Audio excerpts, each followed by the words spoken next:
उसका प्रतिदिन का नियम था कि जब तक संतों को भोजन ना कराए तब तक वो भोजन नहीं करता था। ना वो करता, ना उसके नौकर चाकर भोजन करते। कई दिन बीते और एक दिन ऐसा आया कि सेठ को कोई भी संत नहीं मिला कि वो भोजन कराए। दोपहर हो गई तो सेठ ने अपने नौकरों को कहा कि जाकर किसी एक संत को ढूंढ कर लाओ कि जब तक वो भोजन ना करें हम भोजन नहीं कर सकते। क्योंकि पेट में अब भूख भी लग रही है। तो नौकर ढूंढने गए लेकिन कोई भी संत नहीं मिला। उन्होंने सोचा कि अब एक भिखारी को ही संत बना देते हैं। भिखारी को बुलाया, संतों वाला लिबास डाला, गले में माला डाली और माथे पर तिलक लगा दिया और ले आए सेठ जी के पास। कहने लगे, सेठ जी संत को ले आए हैं, अब आप भोजन खिला दो। अभी सेठ जी ने एक कटोरी में दलिया लगाया और एक कटोरी में हलवा।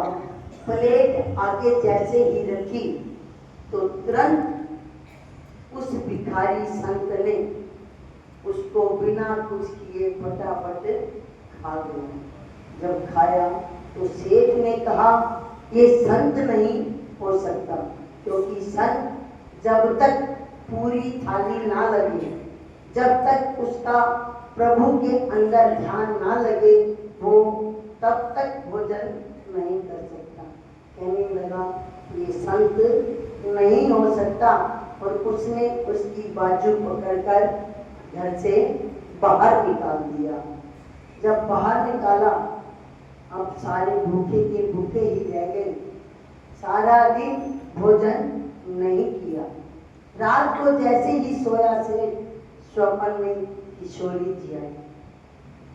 तो वो कुछ नहीं बोली तो सेठ कहने लगा, मेरी लाडो, मेरी किशोरी, क्या मुझसे कोई अपराध हो गया है जो आज आप मेरे साथ बात नहीं कर रही? कहने लगी, अपराध तो इतना किया है कि वो माफ करने के योग्य भी नहीं। कहने लगा, ऐसा मैंने क्या अपराध किया?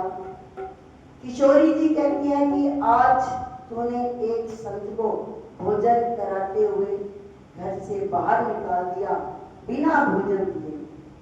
सेठ कहने लगा, किशोरी जी, वो संत नहीं था, वो एक भिखारी था, क्योंकि उसने कोई आचमन नहीं किया, प्रभु का नाम नहीं लिया, वो तो एक भिखारी था, इस वास्ते मैंने उसको बाहर निकाल दिया।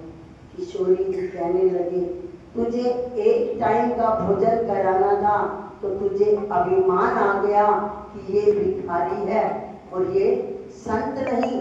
मैं तो इसको 40 साल से हर दिन हर समय दे रही हूँ। मैंने तो कभी नहीं कहा कि ये एक भिखारी है।